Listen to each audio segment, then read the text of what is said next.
नमस्कार, आप देख रहे हैं न्यूज नेशन। मैं हूं आपके साथ नैना यादव। खबरों की शुरुआत छत्तीसगढ़ की खबर से करते हैं, जहां पर सूरजपुर में कलेक्टर की बदसलूकी का जो वीडियो सामने आया, इस दौरान देखा गया कि किस तरह से दवा लेने के लिए घर से निकले युवक को कलेक्टर ने थप्पड़ मार दिया, उसका मोबाइल तोड़ दिया। कोरोना नियमों की अनदेखी पर युवक को पीटा गया। ये आप तस्वीर देखिए, ये तस्वीर सूरजपुर के डीएम के सामने पुलिसकर्मियों ने उसके बाद में शख्स की पिटाई भी की और ऐसा करने के लिए खुद कलेक्टर ने कहा था।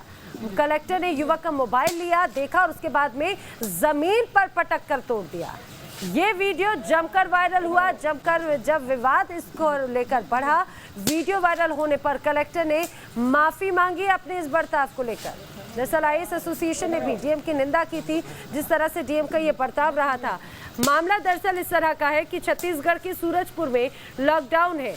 एक शख्स, ये युवक जब बाहर निकला तो पुलिस और इस दौरान वहां पर कलेक्टर भी मौजूद थे। जब ये पूछा कि तुम क्यों बाहर निकले हो, तो उसने पर्ची दिखाई, दवाई लेने के लिए जा रहा था अपने माता पिता के लिए। लेकिन कलेक्टर साहब तो पता नहीं किस बात को लेकर नाराज बैठे थे कि इस युवक का मोबाइल लिया, जमीन पर तोड़ा और उसके बाद में उस युवक को एक थप्पड़ तक जड़ दिया। इतना ही नहीं, उसके बाद में वहां पर जो मौजूद पुलिसकर्मी थे उनसे भी इस शख्स की पिटाई करने की बात कही, मामला दर्ज करने की बात कही। और फिर देखिए कैसे वहां पर पुलिसकर्मी ने इस युवक की लाठी से पिटाई की।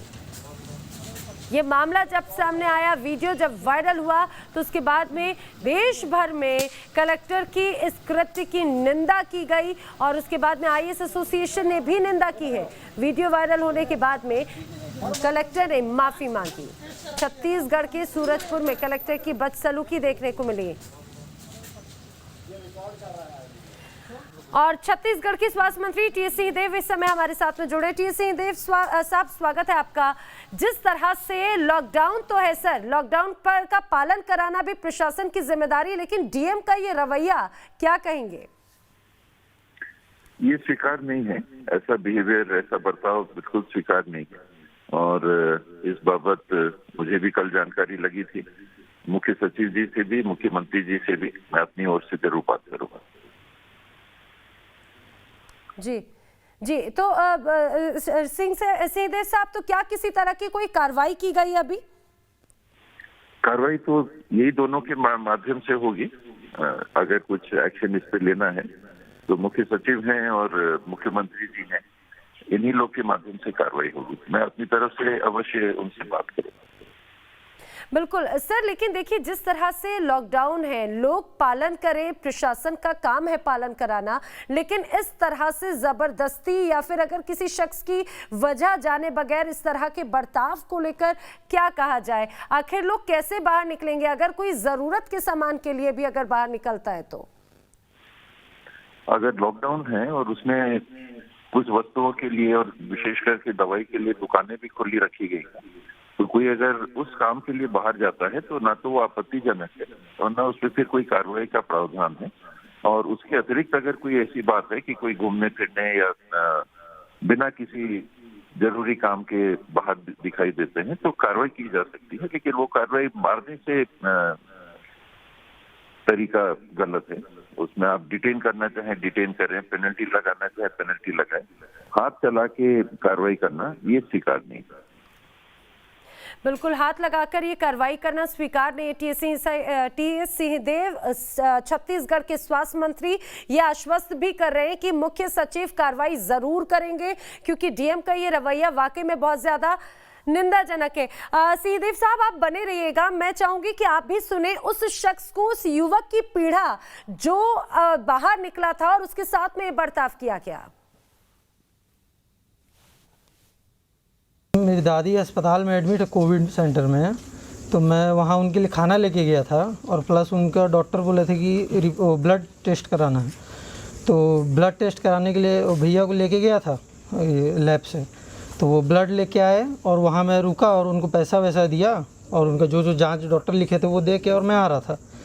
इतना में आते समय कलेक्टर साहब लोग वहाँ पे रोके, सबको रुकवा रहे थे, तो मैं रोका, साइड में लगाया गाड़ी, फिर उतर के गया, उनको बस पर्ची दिखाने के लिए कर रहा था उनके पास जाके। तो वो एक बार तो बोले ठीक है, फिर लेकिन इधर आके ना उनको पता नहीं क्या लगा, वो पर्ची और मोबाइल दोनों था मेरे हाथ में और चाबी भी थी बाइक की।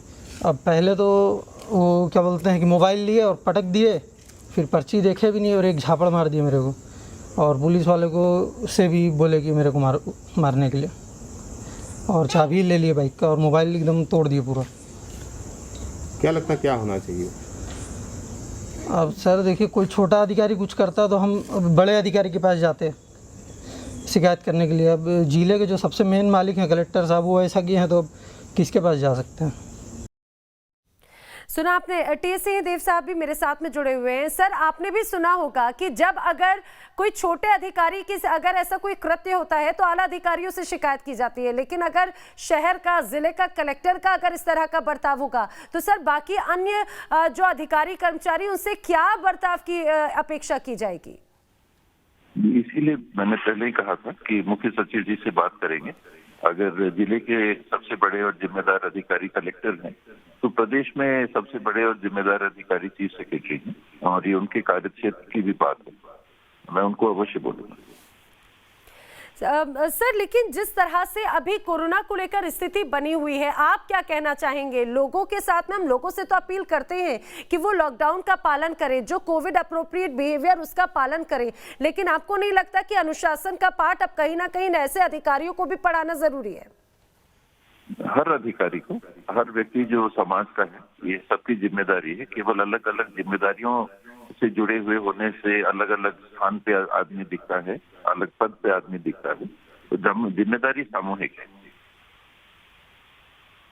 तो सर, आपकी भी तरफ से कोई कार्रवाई की जाएगी? आप मुख्य सचिव से कार्रवाई की बात कहने की तो बात कह रहे हैं, लेकिन क्या किस तरह की कार्रवाई होनी चाहिए? ऐसी कार्रवाई जो वाकई में एक ट्रेडमार्क हो? ये अब इन लोग के ऊपर छोड़ना चाहिए। मेरे ख्याल से मेरा कहना सार्वजनिक तौर पे उचित नहीं होगा। मैं बात अवश्य करूंगा। ठीक है सर, हमसे जुड़ने के लिए आपका शुक्रिया। छत्तीसगढ़ के स्वास्थ्य मंत्री टीएस सिंहदेव को आप सुन रहे थे। आश्वस्त उन्होंने किया कि वो मुख्य सचिव से जरूर बात करेंगे।